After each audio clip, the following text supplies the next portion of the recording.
Good morning, church. I want to take a little time here this morning as we prepare for our services today out here at Freedom Ranch, just to encourage you all on Memorial Day. I know this is Memorial Day weekend, and certainly we need to be on this weekend celebrating with friends and family, etc., etc. But the whole purpose of Memorial Day is not just a picnic, not just having a good time. The whole purpose of Memorial Day is to remember. And this morning, I want to remember three men who were friends of mine who gave up their lives trying to help other people in Vietnam.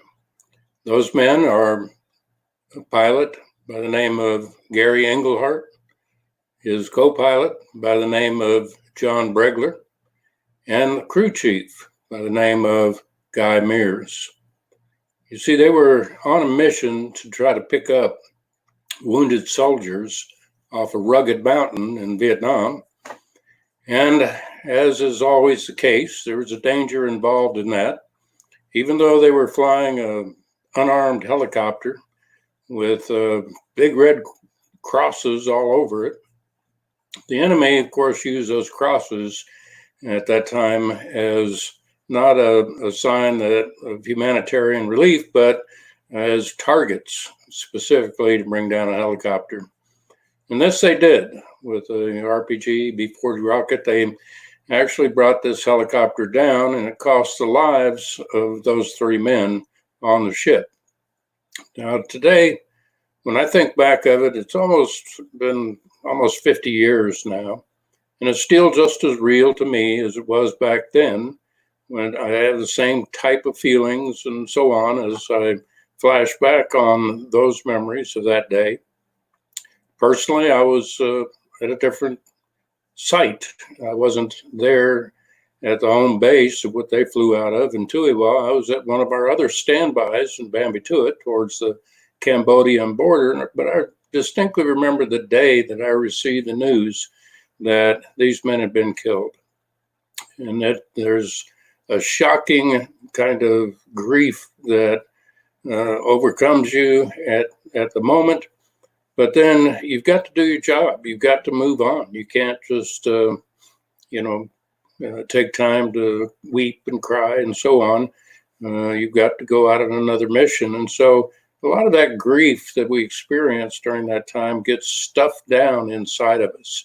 And we don't have really an opportunity. I didn't have a clean opportunity to deal with that grief. So here it is 50 years later, and I'm still feeling the loss. Now, thankfully, I've gotten a lot of help in my own recovery, and I'm able to actually publicly remember these men.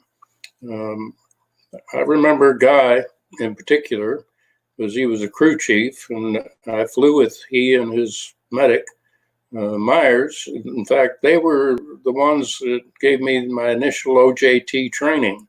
OJT means on the job, and when I first got there, they were the ones that I flew with for 2 or 3 missions just to get familiar with what the roles and duties were as a medic.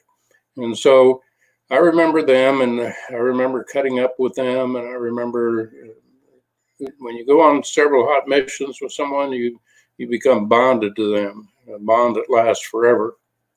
And so today, I think the best way I can honor them, the best way I can remember them, is to realize that I have a duty, a sacred duty, as one who survived, one who lived, to remember those who gave up their lives. Now, Jesus tells us that greater love has no man than he lay down his life for his friends. And that love that was expressed by these men on that day when they were seeking to bring out the wounded and gave up their lives for us and for the folks they were trying to help, they expressed that love of Christ that allowed him on the cross to lay down his life for us, that we might live. And so I want to remember Guy, and I want to remember John and Gary today as ones who are not only heroes in the sense that we think of it, but ones who actually practice the love of Jesus Christ. And for that reason, I look forward to seeing them. I look forward to seeing them when this life is over and we have that great reunion in the sky, so to speak. Now, today we're going to be studying out of Romans chapter 12, what I call unhypocritical love.